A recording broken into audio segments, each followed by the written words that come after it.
Hello, welcome to Historical Reflection, and today we will be discussing a great topic regarding socio-economic and religious reform which were done in 18th century in India, and that also accelerated the independence movement. And to discuss this topic, we have a prominent historian, Mrs. Meeta Joshi from Hyderabad. So without wasting any further moment, let's welcome her and listen what she has to say about this movement and how things have worked out for India.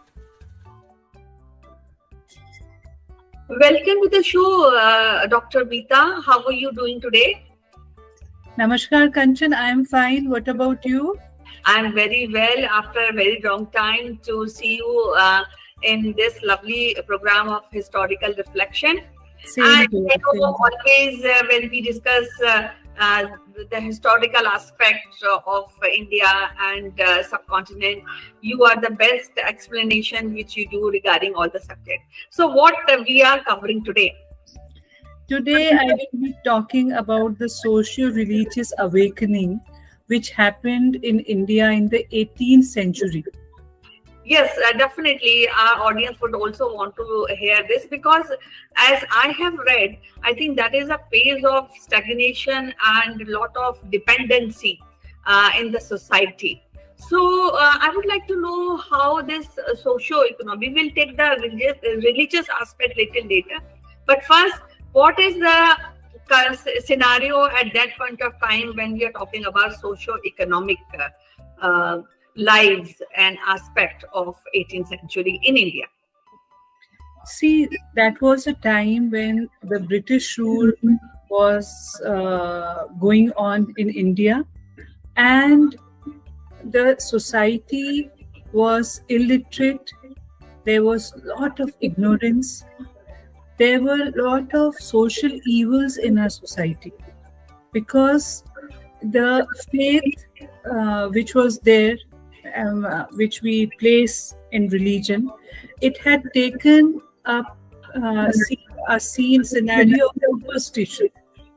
So from everywhere, the common man was suffocated. And the position of women was very deplorable that time.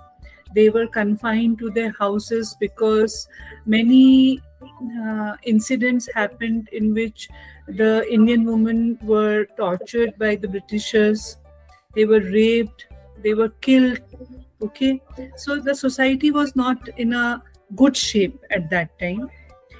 And that time, some people who were these reformers, who we should term as heroes of our Indian history. For example, Raja Ram Mohan Roy, Ishwar Chandra Vidyasagar, Swami Vivekananda, then Swami Dayananda. So they all had a common cause. They wanted to reform the society. Now we can classify these reform movements into two categories.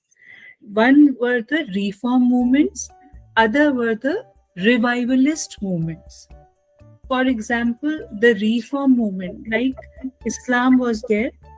So Sir Syed Ahmad Khan did this legal movement, and he tried to bring reforms in the lives of Muslims, because he said only by reading the Holy Quran, you are not going to get jobs in the British Empire. You have to well-verse yourself in English. You have to study. You have to study the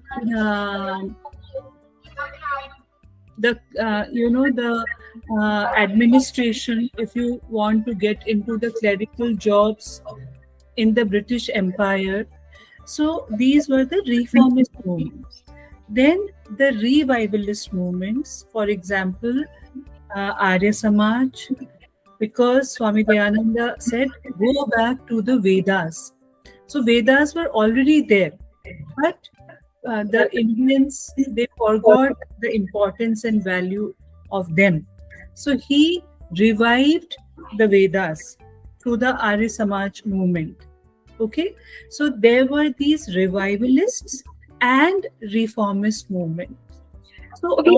yeah, When we talk about the society of India at that point of time, I feel there was not a clear-cut division of the society, because now even in modern times we have clear-cut division of caste, sometimes Hindu and Muslim, and we have our set of confusion. But I think that point of time people were ignorant and they just want to be revived. That was the scenario, and I think in that phase these leaders who came up, that given the boost to the sentiments of people, and that is why it became quite acceptable and popular. So see, that time the society was divided. The caste system had broken the society into different segments. There was untouchability. People were treated like people who were not Brahmins. The Shudras, they were treated very badly. They were categorized as untouchables. And because of all these things, the feeling of patriotism was somewhere missing in the common man or woman of India. Okay, so that time when these reformers like Raja Ram Mohan Roy or Ishwar Chandra Vidyasagar or Jyotiba Phule or Narayana Guru or Swami Dayananda, Swami Vivekananda, they, through their reform movements, they kindled the spirit of patriotism and nationalism among the Indians. For example, if you see Raja Ram Mohan Roy, he started the Brahmo Samaj. Okay, he wanted that in Indian society the woman should be respected. He was the first person to work against the system of sati, the sati pratha, which was very much there in the Indian society, in which the married woman, was forced to burn herself in the funeral pyre of her husband without her consent. So how brutal it was. So Raja Ram Mohan Roy, at that time of point of time, he wrote a petition to the Royal House of London, because that time British rule was going on, and the Sati Abolition Act was passed by the Royal House of London, and that saved the Indian woman. But it is so ironic that it was Raja Ram Mohan Roy who contributed in this. Okay, in 1829, this Sati Abolition Act was passed by William Bentinck, the then Governor General of India. But the historians, the Western historians, how they portrayed this? They said a white man saved a brown woman from a brown man. Okay. It is so painful to hear, Kanchan. Right, it is because the due credit is not being given to Raja Ram Mohan Roy, but they are giving it to the Britishers. Right. That because the Britishers passed the Sati Abolition Act, so the brown woman, an Indian woman, was saved from a brown man by a white man. So it is so painful to hear, you see. And same way, if you see after Brahmo Samaj, if you see there was this young Bengal movement by Henry Vivian Desrosiers, who was an Anglo-Indian teacher of the Hindu college. So he also, through his poetries, he was inspired by the principles of French Revolution, because French Revolution is the mother of all revolutions, we say, because they gave equality, fraternity, and liberty. 3 words to the world. Okay. So Young Bengal movement attacked the old customs and traditions of the society and religion. They stood for women's right, and they laid great stress on female education. So many movements, you see. Young Bengal movement, then Ishwar Chandra Vidyasagar, who was very instrumental in helping the widows remarried. Through his efforts, this Hindu Widow Remarriage Act was passed in 1856. Okay. So, because see, if a woman is widowed, it is not her fault. And the society, they discriminated her. They were not allowed in some auspicious work. They had to live aloof. They were also told not to eat few foods. So they lived a life of misery. So Ishwar Chandra Vidyasagar, through his efforts, he got this Indian Widow Remarriage Act passed in 1856 AD. After that, if you see Swami Vivekananda, who is the face of India, who was the face of India that time in the World Religious Parliament in Chicago, so he started the Ramakrishna Mission. And Ramakrishna Mission, he tried to inculcate the spirit of nationalism and patriotism among the Indians. Through his speeches, through his lectures, he toured the entire country and he tried to motivate the Indian youth. He said, Uttishtat Jagrat Prapya Varanni Bodhat. Arise, awaken, and stop not till you reach your goal. Right. And the goal was to free India from the Britishers. Right. So all these movements which were there, Kanchan, they were really instrumental in leading the Indians towards the Indian independence struggle. That's why this phase in which these socio-religious reform movements happened is very, very important. Well, when we are talking about socio-economic, so how religion really impacted socio-economic upliftment in that era?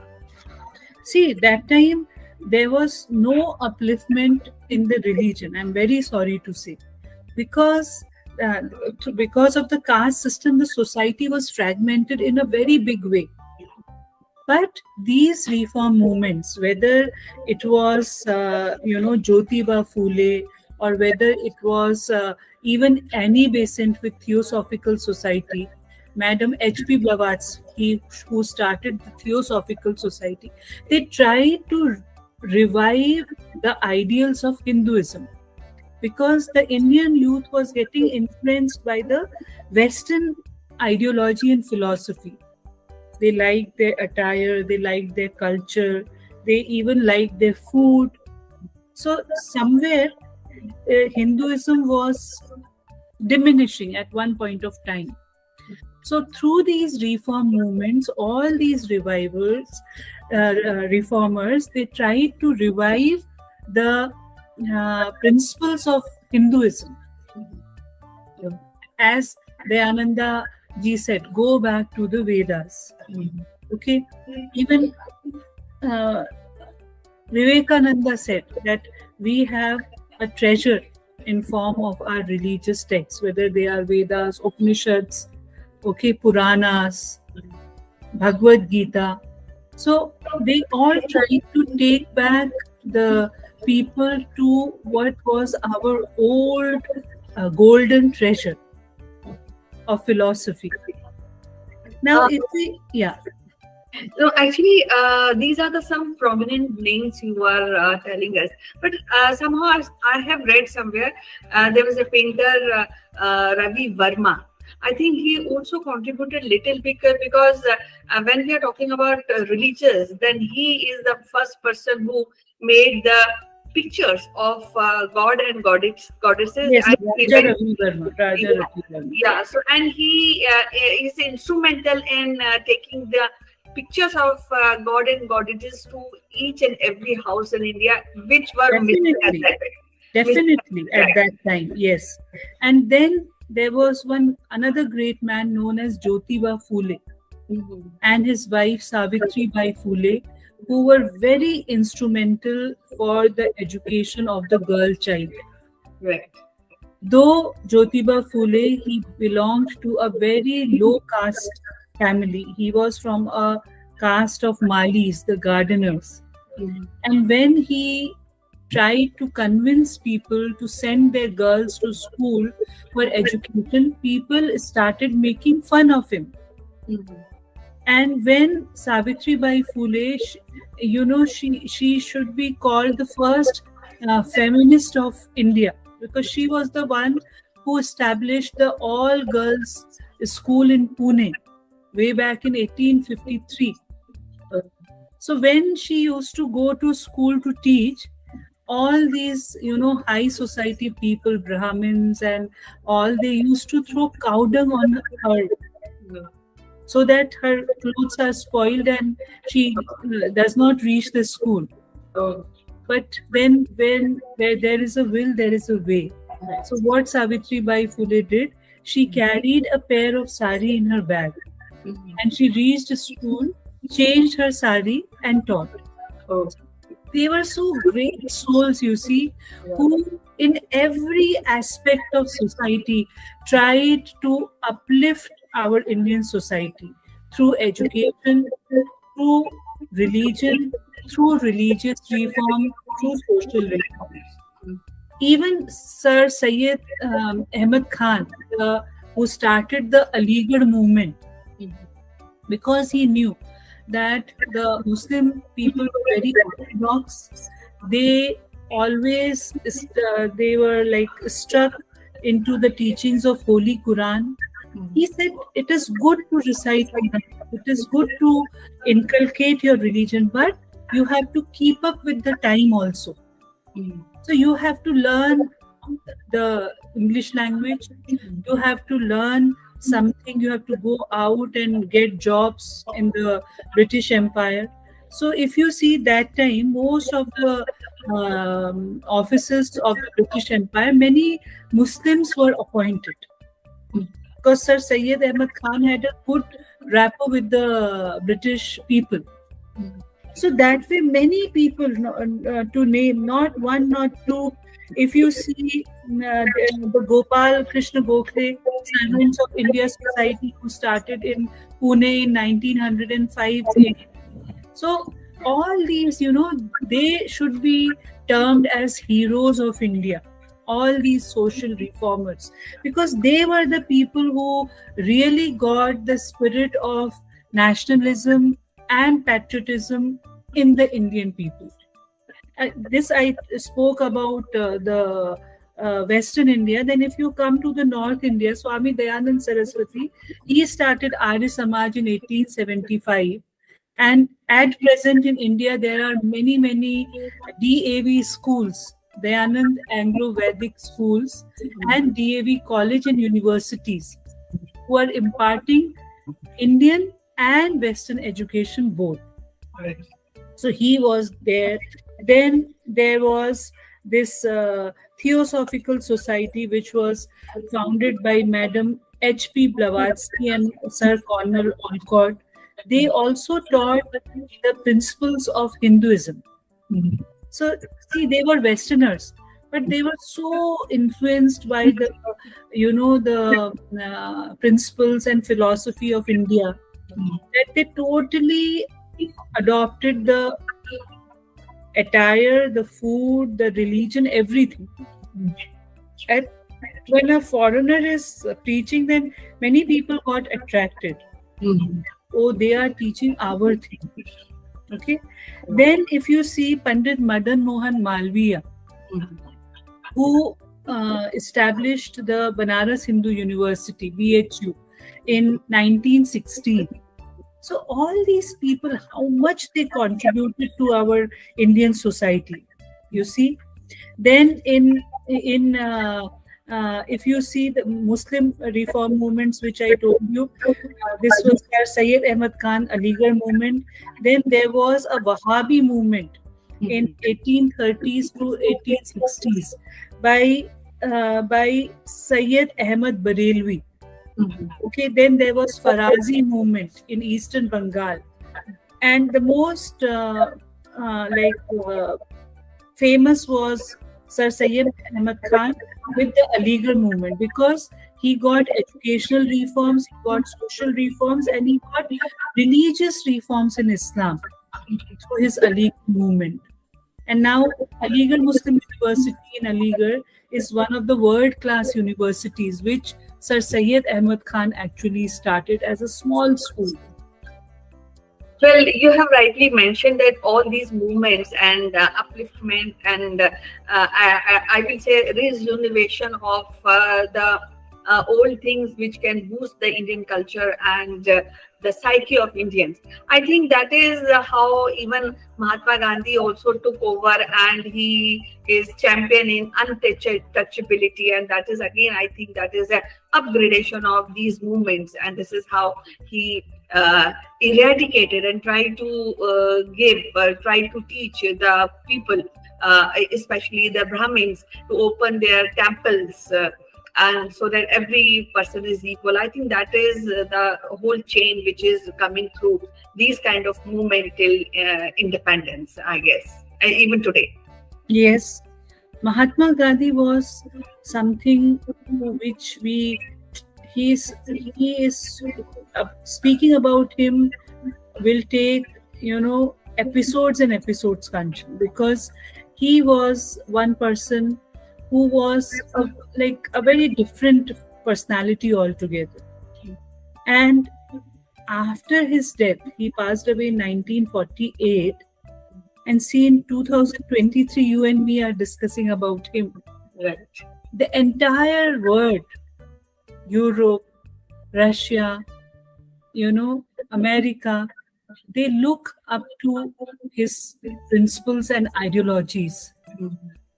So he was one person who just shooed away the Britishers with non-violence and truth. Right. Without any arms and ammunitions, only through satyagraha, which is such a great thing. Yeah, yes. I think that is the basis of these. That is kind of a second stage. That is the second stage, because Gandhiji entered in Indian politics around 1915 after he came back from South Africa.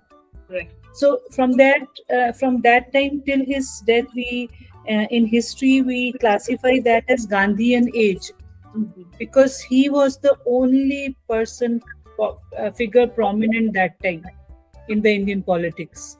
Okay. Lastly, I would like to ask you what is the impact? The impact which is being created in the society in 18th century through these reforms and the upliftment of human psyche, the culture, Indian culture, which is many people who have given boost to and kind of taking people back to their roots. So, do you feel the impact even today in the modern times? Any relation or correlation of that movement still you find? Definitely. See, because of these socio-religious movements and awakening, this Indian struggle for independence got accelerated. Otherwise, if you see in 1857 when Sepoy Mutiny happened, which is our very first struggle for independence, it flopped, it failed. Then there was a slowdown because people gave up. People thought, okay, Britishers are ruling us, we should accept it as our fate, and we should do our daily course in the life. But then after the social reform movements only, an awareness was created in the society about patriotism, about nationalism, about our very rich culture, Indian culture. And there was a wave. I should not use the term wave, there was like hurricane, hurricane, Tsunami kind of thing. a tsunami type of a thing. Right. All people got, carried away with it. And each and every individual of India that time at least gave a thought towards the, whether we should get independence from Britishers or not. Before that, there was no such thing. Okay. So, Mitaji, we'll be discussing more about this, and because this is a vast period of history, our own Indian history, and there are many final points which we have covered today. If time permits, we'll be taking up this subject forward and discuss the nitty-gritty of this movement more. But today it was really wonderful to talk to you today, and we look forward. As usual, lovely talking to you. Bye-bye. Thank you, Kanchan. Bye.